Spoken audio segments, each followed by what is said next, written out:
Imaginez, 7 milliards de dollars engloutis dans le sable brûlant du Sahara, un train fantôme de 950 km construit au milieu de nulle part, pour extraire du fer qui pourrait finir par coûter plus cher à transporter qu'à acheter sur le marché mondial. Des économistes qui osent critiquer ce méga-projet finissent en prison, accusés de trahir la nation, tandis que le président Tebboune le défend comme la « guerre sacrée » contre la dépendance. Est-ce le plus grand gâchis financier de l'histoire algérienne moderne, ou le coup de génie qui va enfin briser la malédiction du pétrole et transformer l'Algérie en géant industriel africain? Chers abonnés d'Horizon d'Afrique, attachez vos ceintures. Aujourd'hui, on plonge sans filtre au cœur du désert, dans le projet Gara Jubilee qui divise, choque et fascine le monde entier. Bienvenue sur Horizon d'Afrique, la chaîne qui explore les horizons du continent africain, ses défis, ses innovations et ses ambitions. Aujourd'hui, nous plongeons au cœur du Sahara algérien, là où le sable infini rencontre l'ambition humaine. Imaginez un paysage où le désert, autrefois symbole d'isolement et de silence, se transforme en un chantier bouillonnant de vie et de progrès. C'est ici, dans les vastes étendues de Tindouf, que le président algérien Abdelmadjid Tebboune a lancé un message retentissant qui a captivé le monde entier.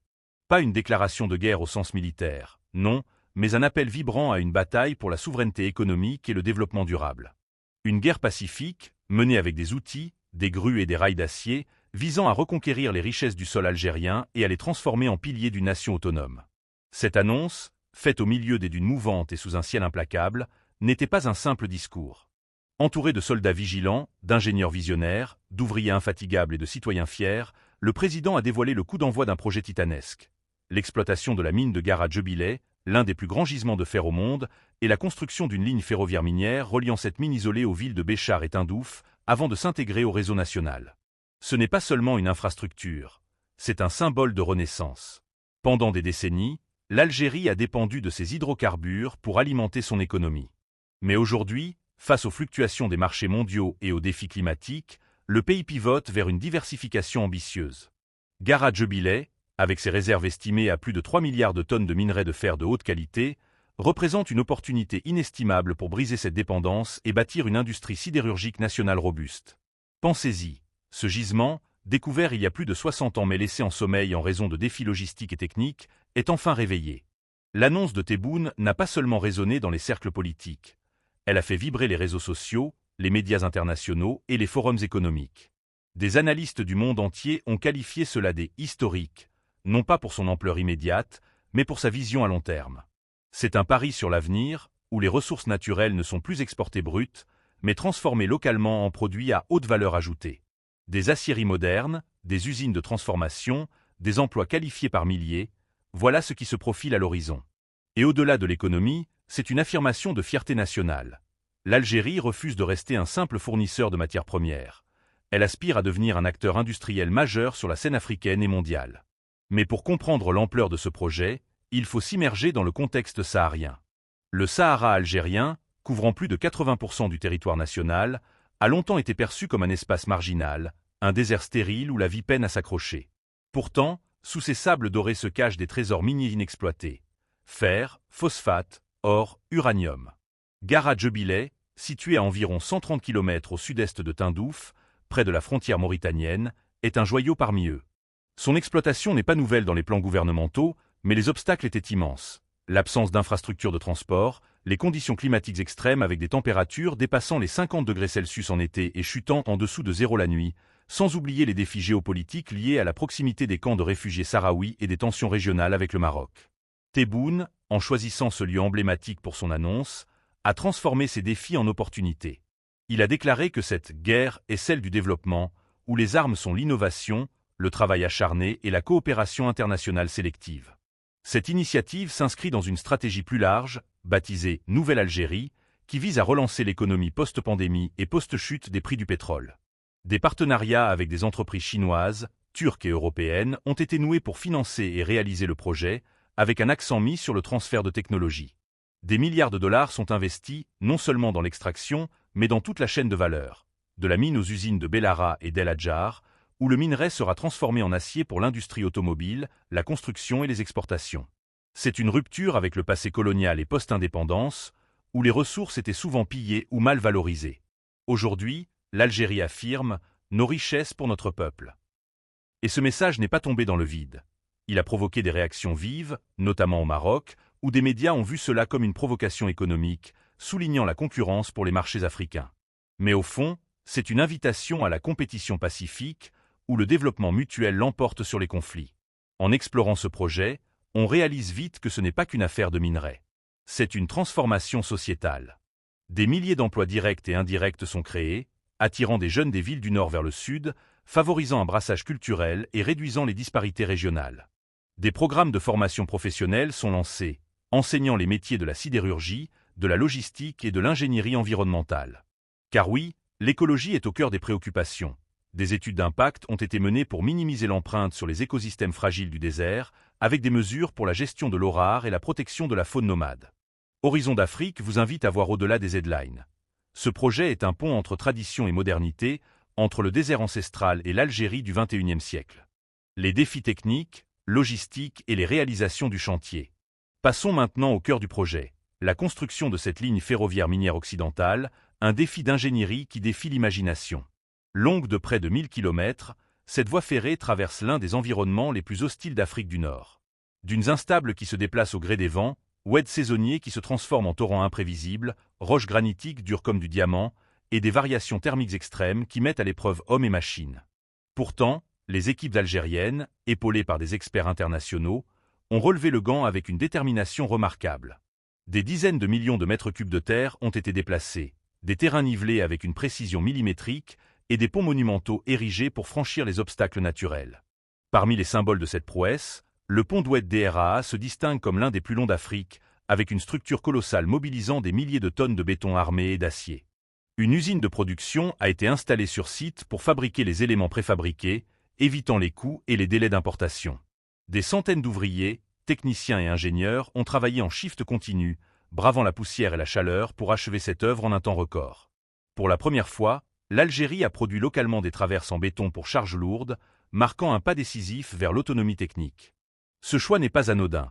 Il favorise le transfert de savoir-faire, forme une génération de spécialistes et stimule l'industrie locale, avec des ateliers mobiles créés près des chantiers pour réparer équipements et fournir matériaux.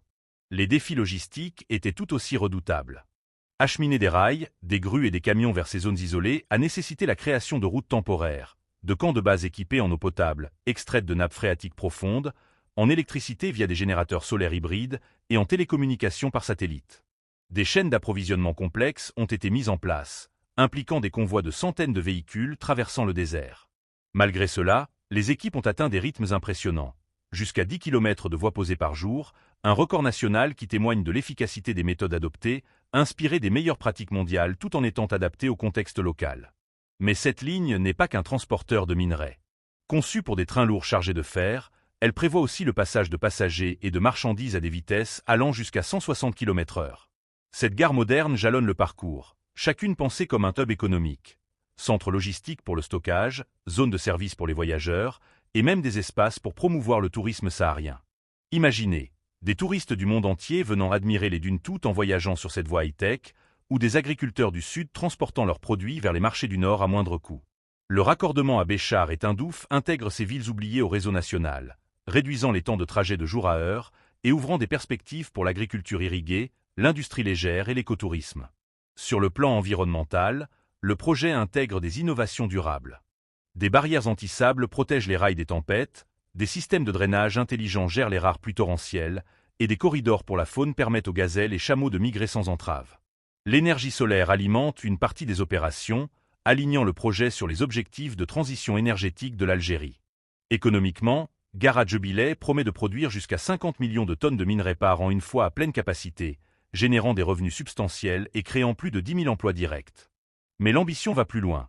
Développer une filière sidérurgique intégrée, de l'extraction à la fabrication d'acier, pour répondre à la demande intérieure en matériaux de construction et exporter vers l'Afrique subsaharienne.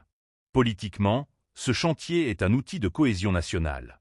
En reliant le sud désertique au nord urbain, il combat la marginalisation des régions périphériques, favorise l'intégration des populations locales, y compris les nomades touaregs, et renforce la présence de l'État dans ces zones stratégiques. Des programmes sociaux accompagnent le projet, écoles techniques, cliniques mobiles et initiatives pour l'emploi féminin dans la logistique. Horizon d'Afrique souligne que ce n'est pas seulement du béton et de l'acier. C'est un investissement dans le capital humain, transformant des défis en opportunités pour des générations entières. Impacts économiques, politique et symbolique, vers une renaissance algérienne. Au-delà des aspects techniques, examinons les impacts profonds de ce projet sur l'Algérie et l'Afrique. Économiquement, il marque un tournant vers la diversification. Longtemps otage des prix du pétrole et du gaz, l'Algérie vise à faire du secteur minier un pilier alternatif, avec Gara Djebileh comme fer de lance. En transformant le minerai sur place, le pays réduit sa facture d'importation d'acier, estimée à des milliards de dollars annuels, et crée une valeur ajoutée locale. Des industries connexes émergent. Fonderies, usines de rails, même des applications high-tech comme les batteries pour véhicules électriques, exploitant les impuretés du minerai riche en manganèse et phosphore. À l'échelle régionale, cette ligne pourrait s'étendre vers la Mauritanie et le Mali, facilitant les échanges au Sahel et positionnant l'Algérie comme hub logistique pour l'Afrique de l'Ouest. Politiquement, le discours de Tebboune sur la « guerre de souveraineté » est une métaphore puissante. Il s'agit de lutter contre la dépendance néocoloniale, le sous-développement et l'inégalité. En investissant massivement au plus de 6 milliards de dollars pour la phase initiale, l'État affirme sa capacité à mener des projets d'envergure sans tutelle étrangère excessive. Cela renforce la légitimité du gouvernement, suscite la fierté nationale et apaise les tensions sociales en créant des emplois pour une jeunesse souvent frustrée. Sur la scène internationale, c'est un signal aux partenaires. L'Algérie est ouverte aux investissements, mais sur ses termes, priorisant la localisation et le transfert de compétences. Socialement, le projet infuse de l'espoir dans les régions sahariennes. Des familles entières migrent vers les chantiers, trouvant non seulement du travail mais une communauté.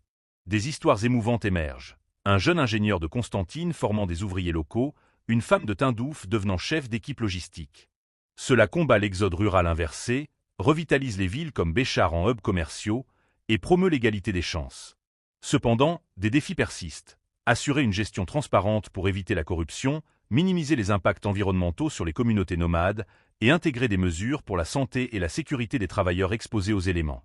En conclusion, chers abonnés d'Horizon d'Afrique, ce qui se déroule à Gara Djebileh n'est pas qu'un projet ferroviaire. C'est le récit d'une nation qui réécrit son destin. Des sables du Sahara émergent non seulement des rails et des mines, mais une vision audacieuse d'autonomie, d'innovation et de solidarité. Cette ligne minière symbolise le passage d'une économie rentière à une puissance productive, où chaque tonne de fer extraite forge un avenir plus résilient. Elle nous rappelle que les vraies victoires se gagnent par le labeur collectif, la persévérance et la foi en soi. L'Algérie, en traçant ses voies à travers le désert, pave la route pour une Afrique unie et prospère. Restez connectés sur Horizon d'Afrique pour plus d'histoires inspirantes du continent. Abonnez-vous, likez et partagez pour soutenir notre exploration des horizons africains.